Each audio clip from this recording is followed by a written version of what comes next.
10ª edición de la Feria del Libro en la ciudad de Burlingame, en la ciudad de Villa Tesey, aquí en la municipalidad de Burlingame, y hoy con las actividades que se empiezan a poner en marcha, muchas de ellas tienen que ver con actividades relacionadas también con países de América Latina, especialmente en este caso con el de Cuba. Representantes de la embajada, del ámbito de la cultura y la educación están aquí con nosotros. Vamos a charlar a propósito de este primer encuentro. Hola, buenas tardes. Hola, buenas tardes. Primero, agradecer la invitación a la Secretaría de Cultura de Burlingame, Cultura, Ciencia y Educación, tengo entendido, y también a los organizadores de la feria que nos han brindado el espacio en el marco de un mes tan importante para nosotros, que es el mes de la cultura cubana, para venir a presentar algunos libros. En esta ocasión traemos el libro Circunstancias de un poeta, del autor Sergio Marelli, que aborda toda la vida y obra de Roberto Fernández Retamar, un gran poeta y ensayista cubano. Y también traemos una charla más general sobre revistas culturales cubanas que han tenido una gran impronta en toda nuestra cultura y en la difusión de la misma, a cargo de una periodista cubana, miembro de la Unión de Escritores y Artistas de Cuba, Nirma Costa. A lo largo de su historia cultural, Cuba ha estado siempre marcado por esos movimientos, ¿no?, que marcan etapas, que marcan épocas. Hoy, ¿el tiempo de qué movidas culturales es en Cuba? Bueno, nosotros la primera gran hazaña en la batalla cultural en Cuba, después del triunfo de la revolución, nosotros la concebimos en la campaña de alfabetización. Y a partir de ahí se ha desplegado todo el sistema institucional de democratización de la cultura, de que llegue, sea de acceso para todos. Y estamos en una batalla cultural fuerte, también en la concientización y el reconocimiento de nuestra historia en las más jóvenes generaciones. Nosotros creemos que sin la memoria y sin la historia no puede haber cultura ni revolución posible. Y justamente hemos lanzado ahora la campaña Con la misma estrella, que es por la que seguía toda la jornada de la cultura en Cuba, y está dedicada al 150 aniversario del inicio de las guerras de independencia en nuestro país. Con lo cual, ahí usted ve la importancia que le damos a nuestra historia como patrón fundamental de la política cultural cubana. Estamos también, por supuesto, imbuidos en llevar esa cultura a los nuevos medios, incluir las nuevas tecnologías en toda esa difusión de la cultura. Y preservar los espacios que ya tenemos logrado, como pueden ser las casas de la cultura en cada municipio, toda la promoción de talentos jóvenes. Y también, incorporarnos también al ámbito internacional con todas las figuras de reconocido prestigio que ya tenemos. Es difícil involucrar a las nuevas generaciones que quizá no han vivido otra época, que han nacido y desarrollado su vida durante la revolución en estos tiempos.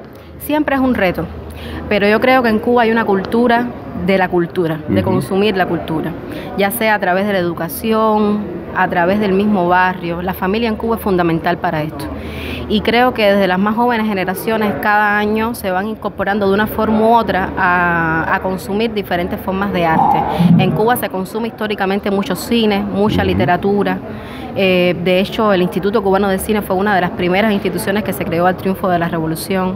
Todos los años hacemos festival de cine con acceso masivo de la población. Este año justamente el festival cumple 40 años. La Feria Internacional del Libro es quizás el evento cultural que más público recibe, tanto nacional como internacional. Se consume mucho teatro. En fin, en Cuba hay una cultura de eso. El pueblo lo consume de una u otra manera, lee mucho y se lleva al barrio, a la comunidad, a la familia. Claro, y eso siempre influye. Siempre es un reto, porque las nuevas tecnologías son un reto, la cultura que se quiere imponer desde el exterior, la cultura enlatada o chatarra, eso siempre, con las nuevas tecnologías también llega eso. Pero lo que tenemos que ser capaces de los contenidos que nos interesan, los contenidos valiosos, los contenidos interesantes y de pensamiento, colocarlos en esos nuevos medios que no son más que eso, que medios y canales de distribución que hay que aprovechar. Desde lo comunitario, los barrios, ¿se demanda como un derecho a la cultura en Cuba? La cultura es un derecho en Cuba, es un derecho en todos los barrios y se demanda también. Yo le hablaba de las casas de la cultura. Las casas de la cultura es un mecanismo creado por Cuba también al inicio de la revolución, que ha propiciado eso, un espacio donde los nuevos aficionados, los nuevos talentos tengan para promocionarse. Pero además de eso, desde el nivel de la enseñanza en cada escuela, igual hay educación musical, de artes plásticas, o sea, le va creando la vocación al individuo desde que nace para que sea un ser humano integral. Y sí se demanda mucho la cultura, pero sí es un derecho y está democratizada.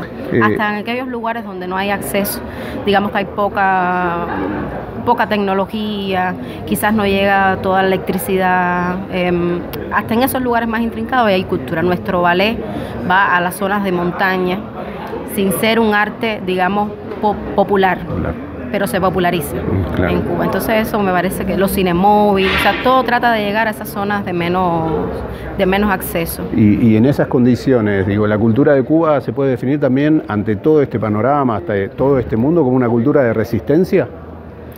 Por supuesto, en cierta medida lo es, porque defiende patrones culturales, sobre todo con una base de humanismo, con una base de mostrar nuestra cubanidad y con una base ideológica también que tiene mucho que ver con la historia de Cuba, con la Revolución cubana, con la política cultural cubana que está expresada sobre todo, bueno, en varios lugares, pero sobre todo en palabras de los intelectuales. Ese emblemático discurso que nuestro comandante en jefe Fidel Castro brindó e intercambió más bien con los intelectuales cubanos de ese tiempo. Entonces sí es una cultura de resistencia porque no es lo que impera tampoco en el mundo. Claro. ¿Y está pensada como una industria también la cultura cubana? Por supuesto. Toda la cultura tiene que estar pensada de esta manera, organizada, institucionalizada, y tiene que abogar por una producción propia, por una producción auténtica, y yo creo que por ahí viene el tema de la industria cultural. Muchísimas gracias, muy amable. Bueno, gracias a ustedes.